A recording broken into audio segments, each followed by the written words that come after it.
మా ప్రియ వడ్లమూడి గ్రామస్తులారా, ప్రభువైన యేసుక్రీస్తు వారి నామములో మీకందరికీ శుభవందనాలు తెలియజేస్తున్నాం. ఈ దినము ప్రత్యేకమైన దినము. మరి గుడ్ ఫ్రైడే అంటారు, మంచి శుక్రవారము. ఈ దినము పేరు మంచి శుక్రవారము.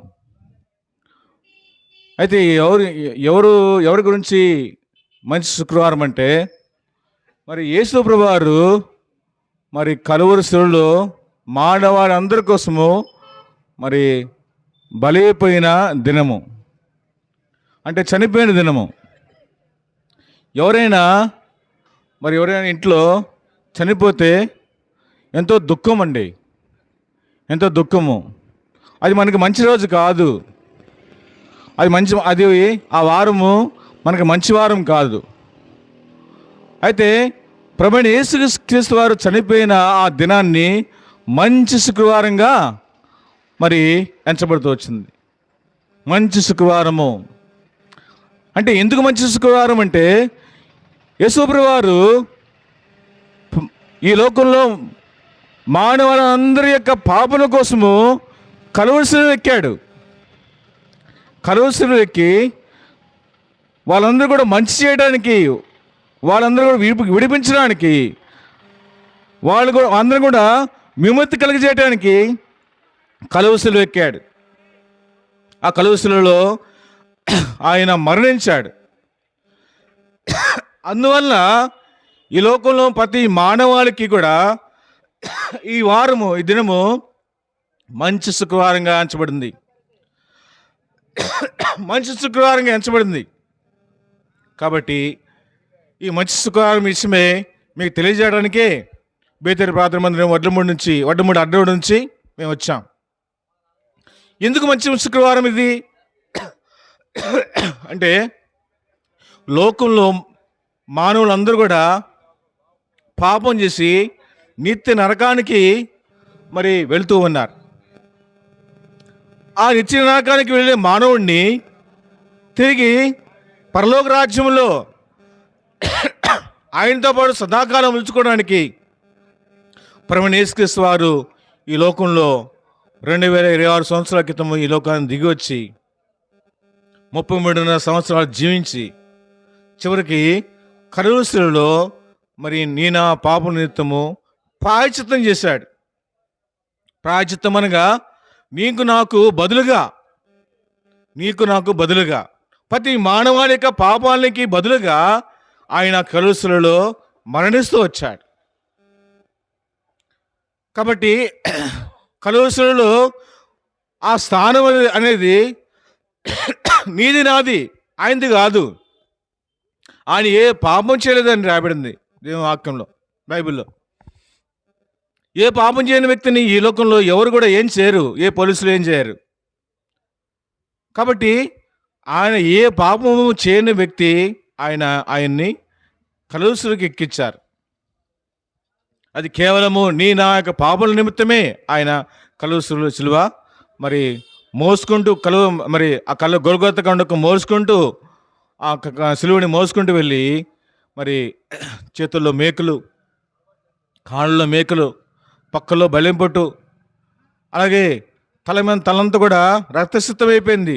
ఆ తల మీద రక్తం మరి ముళ్ళతో అల్లిన కిరీటం పెట్టారు, పిడిగుద్దురు రుద్దారు, ఒళ్ళంతా కొడాలతో కొట్టారు, ఒళ్ళంతా చర్మం చేర్చబడింది. ఏం తప్పు చేశాడయ్యా అంటే, ఆ మనుషుడు ఏ తప్పు చేయలేదు. కేవలము నా పాపలను ఆయన్ని ఆ స్థితికి తీసుకొచ్చినాయి, ఆ విధంగా చేసినాయి. కాబట్టి ఆ ప్రభు మానవాళి కోసము బలియాగంగా చేయబడిన ఈ దినము మంచి శుక్రవారము. కాబట్టి ఆ మంచి శుక్రవారంలో ఉన్న వర్తమానాన్ని మీకు తెలియజేయడానికి మరి ఇక గ్రామంలో ఈ వీధికి వచ్చాం. ఇక మాటలు వింటున్నావు సోదరుడా, సోదరి. యేసుప్రభువు వారు ఎవరో అనుకుంటున్నామేమో. ఆయన దేవాదేవుడండి. దేవతల కంటే ఎక్కువగా పరిణామం కలిగిన ఆయన. ఆయన ఈ లోకానికి నీ కోసము నా కోసము రిక్తులుగా చేయబడి పాప శరీరాకారం ధరించుకుని ఈ లోకాన్ని దిగి వచ్చిన దేవుడుగా ఉన్నాడు. ఆయన పొందిన దెబ్బలు చేస్తే మనకు స్వస్థత. మనందరూ కూడా తోవ తప్పిపోయాము. ప్రతి వాడు తనకి ఇష్టమైన తోవకు తొలిగాడు అని చెప్పి దీని వాక్యం సెలవిస్తుంది.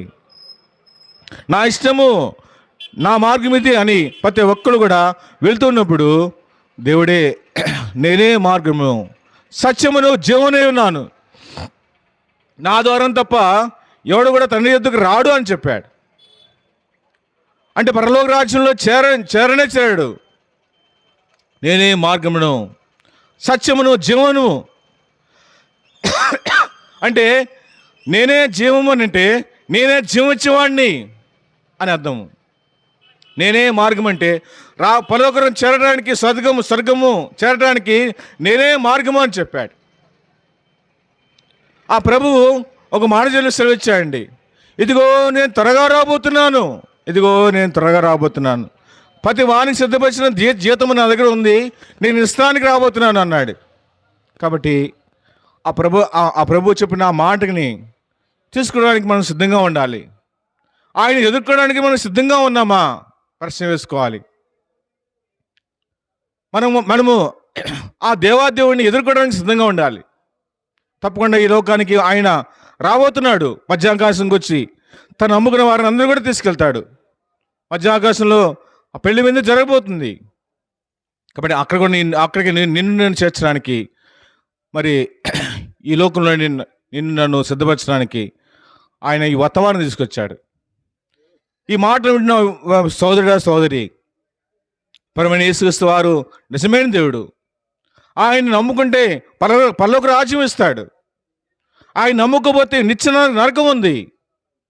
అది ఆరిన అగ్ని, మరి చావని పురుగు. అలాంటి జీవితంతో మరి యుగాలు తరతరాలు అంతా కూడా మరి ఆ నిత్య నరకంలో మనము అల్లాడిపోతూ నరక బాధ భరిస్తూ ఉండాలి. కాబట్టి ఆ నరక బాధను, ఆ నిత్య నరకాన్ని తప్పించడానికి ప్రభువైన యేసుక్రీస్తు వారు వచ్చారు. కాబట్టి ప్రభువైన యేసుక్రీస్తు వారి నందు విశ్వాసం ఉంచండి. అప్పుడు మీరును మీ ఇంటి వారును ఆత్మరక్షణ పొంది దేవుని రాజ్యమైన ఈ పరలోక రాజ్యానికి మరి సిద్ధపడతారు. ఈ మాటలు వింటున్నా మరి మేమందరం కూడా బేతూరు ప్రార్థన మందిరం వచ్చామండి. మరి అక్కడ ప్రతి ఆదివారము మరి 10 గంటలకు ఆరాధన జరుగుతుంది. మంగళవారము, గురువారము, శనివారము దినాల్లో ఆ కుడుకులు జరుగుతున్నాయి.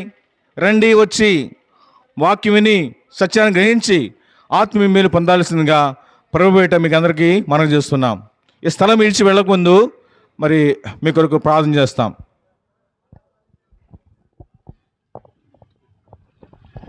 పరిశుద్ధుడు అయిన తండ్రి, ప్రేమ కలిగిన మా ప్రభువా, ఈ వడ్లమూడి గ్రామాన్ని ప్రేమించి ప్రాంత ప్రజలను ప్రేమించి మీ దాసులను మీరు నిలుపుకొని మీరు అందించిన సువార్తను బట్టి స్తోత్రాలు.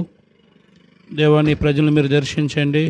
ఎవరు అల్పకాల దీర్ఘకాల వ్యాధులతో ఉన్నారో స్వస్థత దయచేయండి. మనశ్శాంతి లేని మనశ్శాంతి, నెమ్మది, సమాధానం, సంతోషం ఈ లోకాన్ని విడిస్తే నిత్య జీవానికి వారసులుగా చేయండి. చెప్పబడిన మాటలకు ముద్ర వేయండి. ముందుకెళ్తున్నాం, సహాయపడండి.